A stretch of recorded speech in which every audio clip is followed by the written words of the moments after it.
اور اس کی اٹھائی ہوئی آسمان تک بلند دیواریں گریا سے زیادہ حیثیت نہیں رکھتی۔ میں نے تمہاری نظر کے سامنے ایسا بندوبست کر دیا ہے کہ باقی کی عمر یہ شخص اسی خود ساختہ دیوار سے سر ٹکا کر گریا و زاری میں گزار دے۔ دیوار گریا یروشلم میں واقع ہے۔ یہودی قوم اس دیوار کو آہو زاری کے لیے استعمال کرتی ہے۔ یہ دیوار ویسٹرن وال کے نام سے بھی مشہور ہے۔ ساحل نے چونکے ہوئے لہجے میں دریافت کیا، محترم چنگ فو نے اپنی اگر تمہیں تبت کا داماد قرار دیا ہے تو اس کی نظر میں میری کیا حیثیت ہے؟ ساحل کے والدین بیر جانی اور تھونچی کا تعلق تبت سے تھا۔ وہ اولاد کے چکر میں پھنس کر کھٹمنڈو پہنچے اور پھر خود نیل کنٹھ والی عبادت گاہ کی خدمات کا کام انہوں نے سنبھال لیا۔ ان دنوں ساحل دنو ہوا کرتی تھی۔ یہ تو پاکستان میں داخل ہونے کے بعد میں نے اس کا نام دنو سے بدل کر ساحل رکھ دیا تھا، جو اسے بے حد پسند آیا تھا۔ ساحل کا باپ اونچی کوئی بدھ بخشو نہیں تھا، بہرحال وہ بدھ نیل کنٹھ والی عبادت گاہ میں کسی بدھ بخشو سے زیادہ اہم کام کر رہا تھا۔ افسوس کہ اب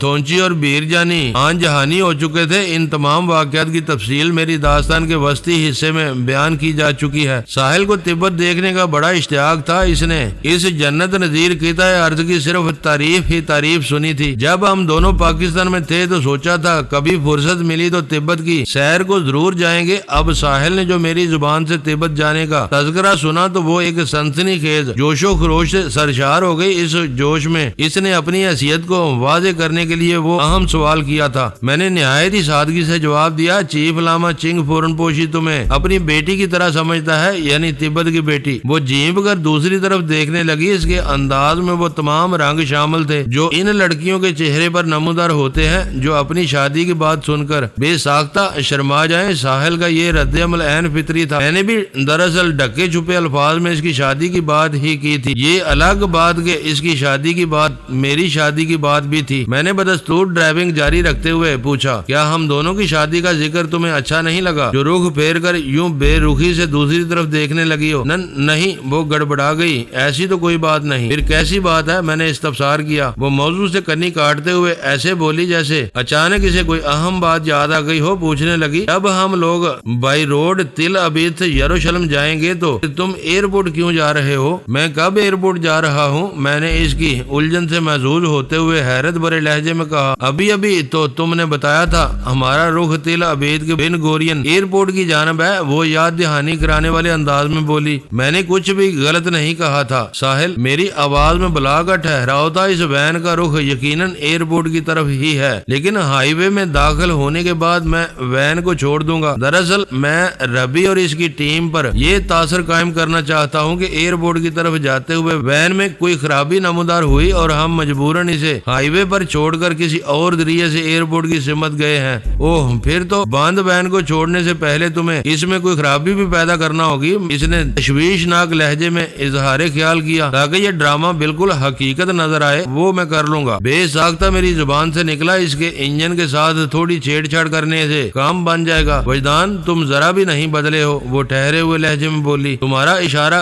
خرابی پیدا کرنے کی طرف ہے یا چھیڑ چھاڑ کی جانب؟ میرا اشارہ صرف اور صرف تمہاری سمت ہے۔ اوہ، میں نے بے ساختہ ایک گہری سانس خارج کی۔ پتہ نہیں تم کیا کہنا چاہ رہی ہو میرے نام بدلنے سے؟ تمہاری کیا مراد ہے؟ حالانکہ میں اس وقت اپنی اصل شکل و صورت میں نہیں ہوں۔ میں نے ایک مصری باشندہ یوسف الظاہری کا پیس بدل رکھا ہے۔ اس سے کیا فرق پڑتا ہے؟ وہ بے پرواہی سے بولی۔ میں تو تمہارے مخصوص منصوبہ ساز انداز، مزاج اور فطرت کی بات کر رہی ہوں۔ اس کا مطلب ہے میں تمہارے سامنے فیل ہو گیا۔ میں نے معتدل لہجے میں کہا، میری یوسف الظاہری والی اداکاری ناکام ہو گئی۔ ساحل نے یہ بات بڑی واضح انداز میں محسوس کر لی تھی کہ میں دانستہ اس سے چھیڑ چھاڑ والے انداز میں دل لگی کر رہا ہوں۔ وہ میرے بہت قریب رہی تھی، اس لیے بھی میری عادات و مزاج اور فطرت سے بخوبی آگاہ تھی۔ چند لمحے خاموش رہنے کے بعد اس نے پوچھا، تمہارے ہاتھ میں کوئی تکلیف ہے وجدان؟ میں ڈرائیونگ کے دوران میں غیر ارادی طور پر وقفے سے اپنے بائیں ہاتھ کی مٹھی کو بند کھول کر رہا تھا۔ یہ وہی گائل ہاتھ تھا جس کی ہتھیلی میں میچم نے بے دریک کاٹ ڈالا تھا۔ زخم کی تکلیف شدید نوعیت کی نہیں تھی، مجھے ہلکی ہلکی جلن اور الجھن کا احساس ہو رہا تھا، اور یہی احساس غیر ارادی انداز میں متاثرہ ہاتھ کی مٹھی کو کھول بند کر رہا تھا۔ ساحل کے سوال کے جواب میں نے اسے اس واقعے کی تفصیل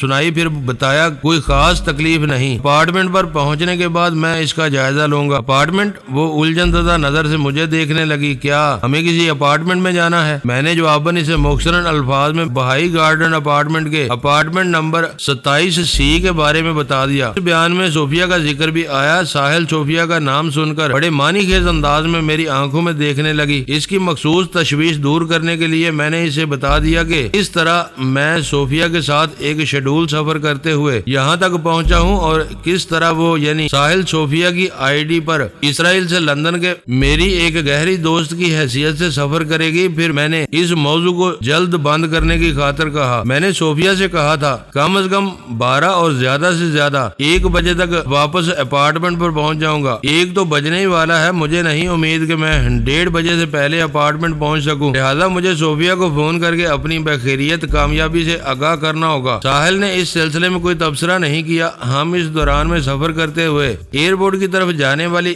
ہائی وے پر پہنچ گئے۔ میں نے تھوڑا آگے آنے کے بعد بند وین کو سڑک کے کنارے روک دیا۔ اس وقت ہائی وے پر ٹریفک کا وہ ازدحام دکھائی نہیں دیتا تھا جو دن اور خصوصاً شام کے وقت نظر آتا تھا۔ اس وین کو خراب کرنے کے بعد ہم پیدل ہی واپس چل پڑے۔ پھر ایک پبلک کال سینٹر سے میں نے صوفیہ کو فون کیا۔ اپارٹمنٹ نمبر 27C کا فون نمبر میرے ذہن میں محفوظ تھا۔ میں نے فون مشین کے کی پیڈ پر 5167733 کے نمبر پنچ کر دیے۔ یہ ایک چونکہ لوکل نمبر تھا اس لیے ایریا کوڈ 03 ملانے کی ضرورت نہیں تھی، البتہ اپارٹمنٹ والے 1 سیٹ کے کالر ID اسکرین پر PCC کے لوکل نمبر سے پہلے تل عبید کا ایریا کوڈ 03 ضرور فلیش کر رہا ہوگا۔ میں نے اپارٹمنٹ 27C سے رخصت ہوتے وقت فون کے سلسلے میں صوفیہ کو چند اہم ہدایت دی تھی۔ میں نے انہی ہدایت کی روشنی میں ایک بیل جانے کے بعد رابطہ منقطع کر دیا، پھر 1 منٹ کے بعد دوبارہ رنگ کیا اور دوبارہ 1 گھنٹی بجنے کے بعد لائن کاٹ دی۔ اس کے فوراً بعد 1 مرتبہ پھر وہی نمبر ملایا۔ ہمارے درمیان یہی طریقہ کار طے ہوا تھا۔ اب وہ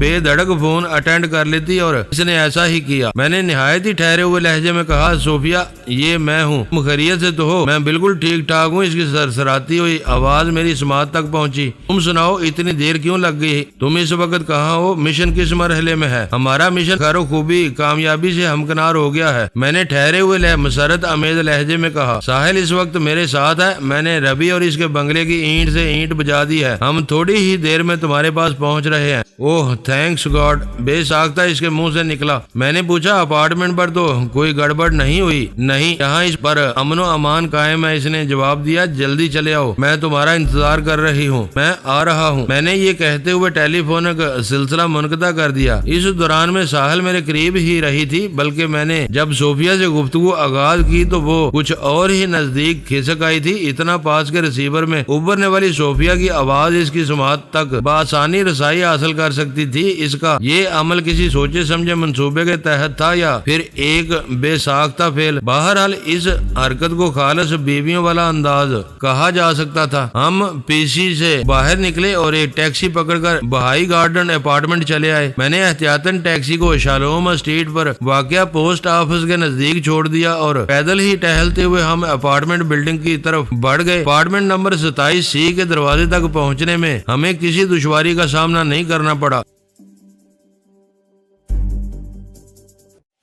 معزز ناظرین، لائک کریں، شیئر کریں اور کمنٹس باکس میں پاک آرمی زندہ باد، پاکستان پائندہ باد کا نعرہ ضرور درج کر کے اپنے ملک پر فخر کریں اور پاکستان کی بنیادیں مضبوط کرنے میں اپنا کردار ادا کریں۔ ویڈیو دیکھنے کا شکریہ۔ معزز ناظرین، اپنا خیال رکھیے گا اور ہمارے چینل کا بھی۔ ISI پاک آرمی زندہ باد، پاکستان پائندہ باد۔